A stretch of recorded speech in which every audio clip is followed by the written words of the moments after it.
Are Kunekune pigs right for your homestead? Today we're going to find out.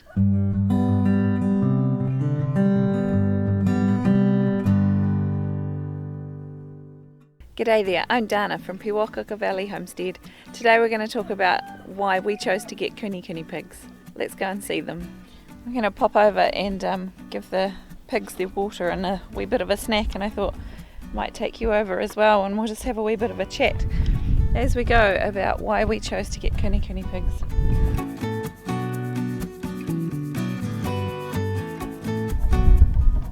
Hopefully it's not too windy. Kunekune pigs are a small little breed from New Zealand. The word Kunekune just means fat and round, which pretty much describes them perfectly.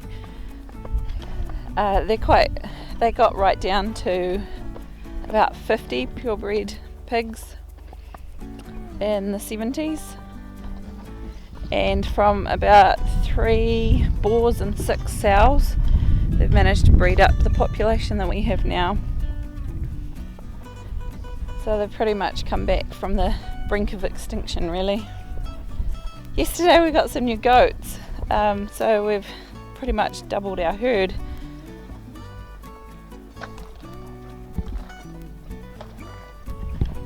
I thought the wethers had run away, but they're all here, look.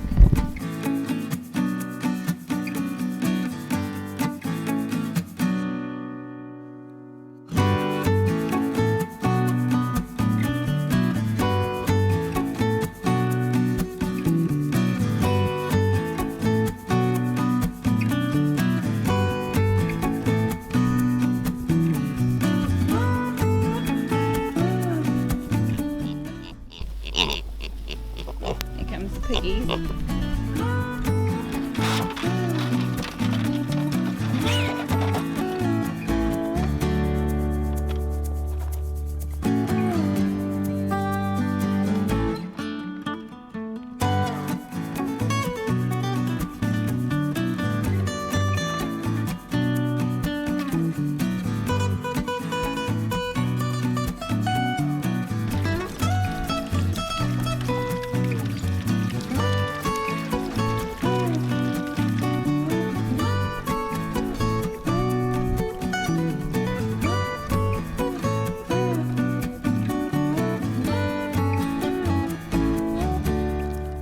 Now, the main reason we chose to get Kunekune pigs is because they're small and they're easily handled, and we have children that like to come out into the paddocks. There are lots of other benefits, however, to having Kunekunes.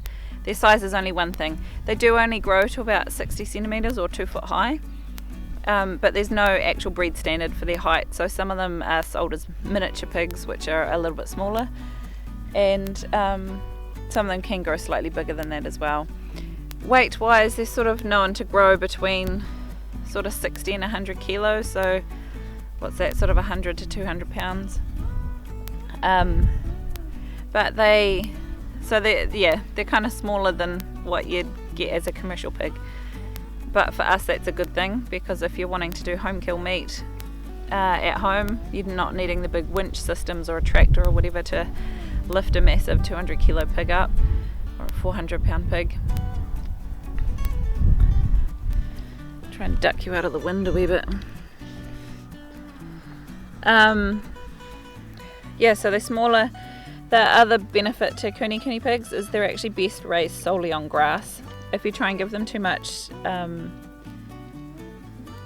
additional feed, they get too fat too fast. When we were growing up we didn't know that, and we had a Kunekune pig called Betsy, and we fed her too much. Every time we walked past her she'd scream for more food, so we'd throw her more food, and she ended up so fat that her eyelids got fat rolls and they folded over her eyes, and she was literally blinded by her fat eyelids.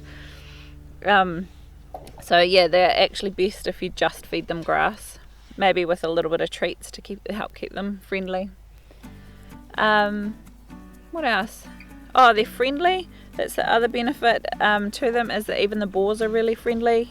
So you can keep a boar and a sow, which we plan to do, which means you can breed your own pigs, which then basically, if they're eating free grass and you can breed your own, sorry, I'm being eaten by sandflies. Go away! yeah, if you can breed your own and you've got free grass, then you've basically got a free meat source, right? So that's our plan. And they're small, so they're easily handled. So they're the three main reasons, the three benefits, I guess, to having Kune Kune pigs on the homestead. Considered downsides of them is they're really slow growing, which for us isn't a big deal because we've got free grass and we're going to be breeding our own anyway. So they don't really reach full size until they're about 2. So if you're planning on raising your Kunekunes for meat, then you want to wait until they're about at least 18 months. I mean, obviously you can eat them from any age, but waiting until they're 18 months is where you get sort of your best meat. The other complaint people will make about Kune Kune pigs is they're really fatty. But for us, well, they're known as a lard pig. There's a couple of different other breeds of lard pigs that you can get as well. I think the potbelly is one of them, and one of them's I can't remember the name. It starts with an M. It's a Spanish sounding name, Menulitza or something to that effect. Sorry.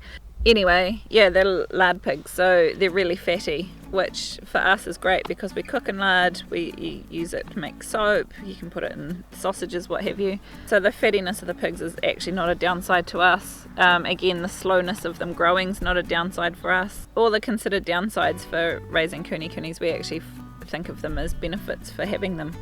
Kunekunes have a life expectancy of about 15 years. So if you want to keep them as pets, which a lot of people do, you can keep Kunekunes in the house, you can toilet train them. Having an argument over the scraps. Yeah, so you can keep them in the house, they're that friendly, they're as intelligent as a dog really. You can teach them to sit and roll over and they'll do anything for food. What you need infrastructure wise, we just have a hot wire fence around for them. Once they've learnt about hot wires, they're not going to touch it. This is the electric fence setup that we have for them. It's just 2 rungs, one just below nose height and one just above nose height. And then because the goats are also in this paddock, we've put one up here to keep the goats out as well. The upside to that height is that I can still step over it, but the goats are too scared to jump over it. Just got a little shed that was originally a sheep shelter, I think, at my parents' place that we've put up for them. So they do need somewhere that they can get out of the hot sun and somewhere they can get out of the rain and the cold wind, but it doesn't have to be anything fancy. They like having some hay to be able to bury themselves in. When it comes to farrowing time, the mum will need her own little farrowing shed with some hay for her to make a nest. And other than that, we just have grass, and so we rotate them through the grass. You can have sort of between 5 and 6 Kunekunes per acre, depending on how your grass is. So that's adults. It doesn't count any babies that they have. But we've got a good acre of grass just up here, so we plan on running probably about 6 at any one time, have 2 sows and a boar, and have 3 growing on. And that's sort of our plan. If it gets particularly hot where you are, Kunekunes would love a wallow to wade in. But if it's not too hot, just somewhere to get out of the sun is sufficient. Kunekunes are, after all, pigs, so if you give them a muddy puddle, they will make a mess. Other than that, they really just need some fresh water. We have plans to put in a barrel water with a pig nipple. I've got the barrel, I've got the pig nipple, I just don't have the time to put 2 and 2 together and get it out here. So we just have a pan with water for them. And that's about it, really.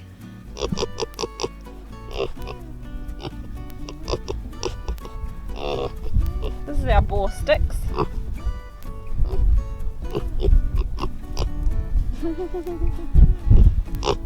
Hello, what are you doing? Kunekunes are sort of small, fat, hairy. The one thing with processing them is that they're not so good to be scraped because they are so hairy, but most people that I know of that raise them for meat just skin them. That's no big deal, especially they've got dark hair and dark skin, so they're not going to probably be quite so yummy looking on the plate with their skin on.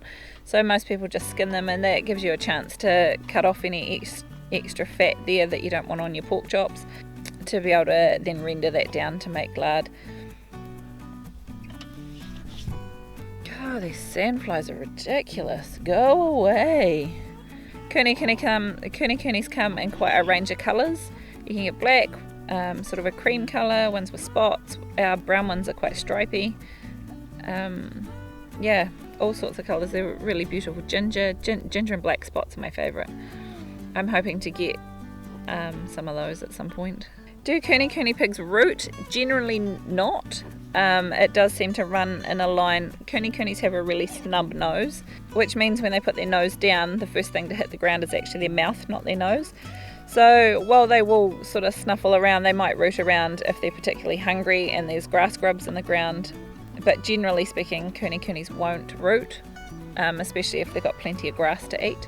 So they're the main reasons why we decided to get Kunekunes on our homestead, mostly as a sustainable meat source for us, and also because they're safe around the children, and they're quite cute and they're fun to have. As well as that, we're going to become registered breeders to help save the Kunekune breed because they are endangered. So we have a name on a waiting list to get 2 more sows. Our boar is here.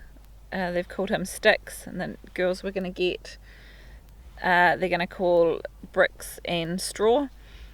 So we're going to have Sticks, Bricks and Straw will be our breeding trio. The 2 girls we've got here at the moment are actually ones for us for the freezer and ones for my parents for the freezer, but that's homestead life, right? So if you're considering getting pigs for the homestead, consider Kunekunes. They're cute, they're sweet, they're very friendly. And if you've got plenty of grass, they could be a source of pretty much free meat for you. Or you could just have them as pets. They're lovely wee things. If you have found this video helpful, hit the like button. And if you're new here, we'd love it if you would subscribe to our channel. We bring you videos twice a week on growing and preserving your own food. And I'll see you on the next video.